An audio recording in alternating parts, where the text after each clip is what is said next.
Hope is bullshit. When I was going through SEAL training, a lot of people hoped that they would pull us from that cold water. Man, hope ain't gonna get you shit because it's not in your hands. Hope is not in your hands. You can't control hope, man. You can't.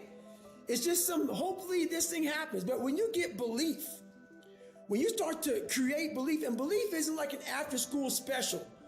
Most people think, oh man, like your mom and dad, you need to believe in yourself. Sesame Street, when I was growing up and shit, you need to believe in yourself. That's not the belief I'm fucking talking about. It's the belief that you harness through hard work and dedication. And it's something that you know what you are capable of because you've gone there several times in those dark times. So my belief, why I kept on going back to Navy SEAL training and going back to all these different things, not because I hoped training would get easier. It's because I believed I could fucking make it. Through the training I put myself through, I just wasn't doing and executing as I should.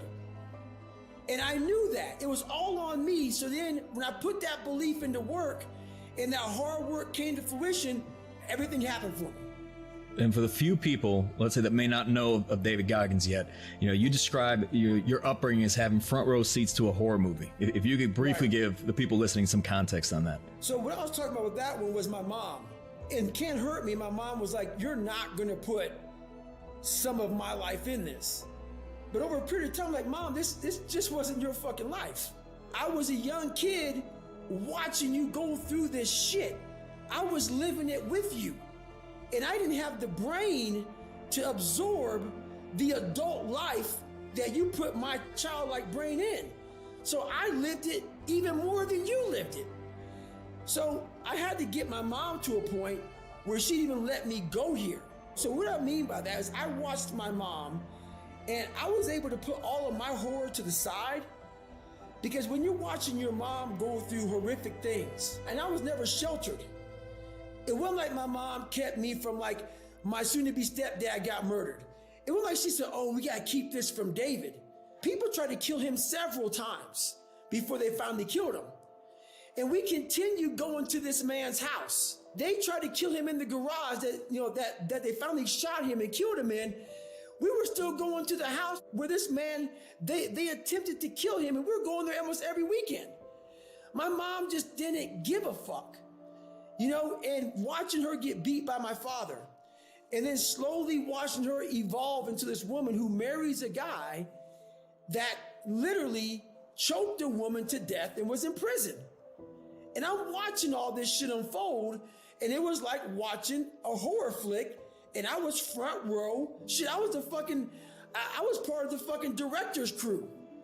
I mean, that's how close I was to the whole thing, man. It was crazy.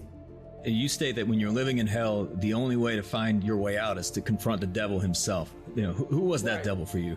It took several years for me to figure out who the devil was, and the devil was my father. The devil was my father, but what I didn't put and never finished was the devil really was me.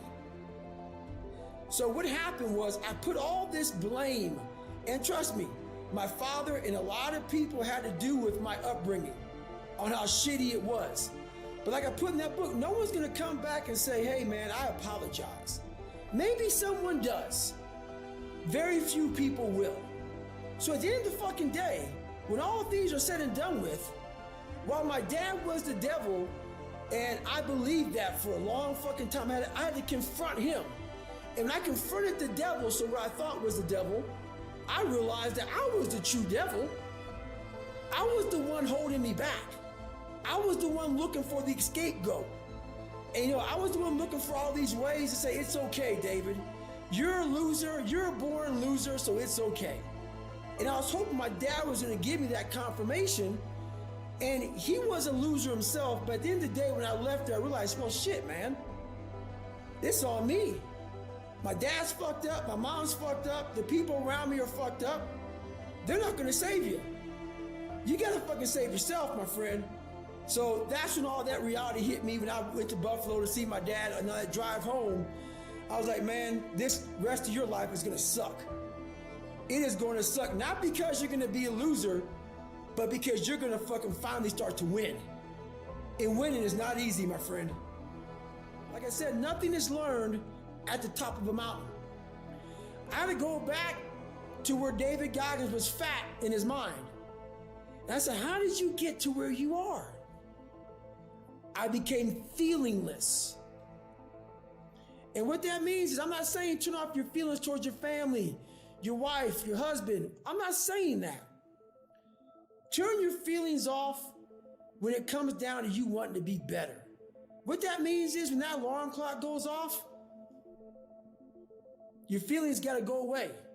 It's raining outside, it's cold outside, when you don't want to put those long hours in at work, that's what I'm talking about. Your feelings must go away. When you know everybody's gone home to their families, but you want to be the top salesperson in the world, or you want to be the fucking best lawyer in the world, whatever the fuck it is, when everybody leaves to go home and there's only one light on in a building, a 15-story building, and only one office, every office is fucking dark. There's one office with one light on, and as those motherfuckers go from the club, they look up every day, 2 o'clock in the morning, they see that, and that fucking light's always on. That's the motherfucker right there you gotta be. You can't have feelings about when everybody leaves. Oh man, I wish I was going home to my fucking beautiful family. That is true. But you gotta learn to shut your feelings off if you want to achieve greatness. And greatness is only achieved when your feelings about that kind of shit, and let me say that kind of shit, so for those soft people who may be listening to this, don't put words in my mouth. I'm not talking about your fucking family and all that shit. I'm talking about the grind, the fucking grind. Your feelings have to go away.